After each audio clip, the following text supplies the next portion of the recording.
পবিত্র কোরআনে বারবার এসেছে নামাজের গুরুত্ব।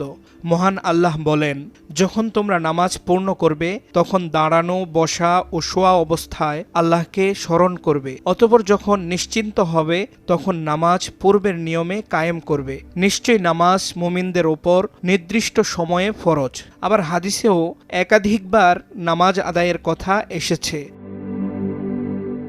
হযরত আব্দুল্লাহ ইবনে মাসউদ রাদিয়াল্লাহু তাআলা আনহু বর্ণনা করেন, আমি রাসূল সাল্লাল্লাহু আলাইহি ওয়াসাল্লামকে জিজ্ঞাসা করলাম, কোন আমল আল্লাহর কাছে অধিক প্রিয়? তিনি বললেন, যথা সময়ে নামাজ আদায় করা। ইবনু মাসউদ রাদিয়াল্লাহু তাআলা আনহু পুনরায় জিজ্ঞাসা করলেন, এরপর কোনটি? তিনি বললেন, এরপর পিতামাতার সাথে সদ্ব্যবহার করা। ইবনু মাসউদ রাদিয়াল্লাহু তাআলা আনহু আবার জিজ্ঞাসা করলেন, এরপর কোনটি? রাসূল সাল্লাল্লাহু আলাইহি ওয়াসাল্লাম বললেন, এরপর আল্লাহর পথে জিহাদ, অর্থাৎ জিহাদ ফি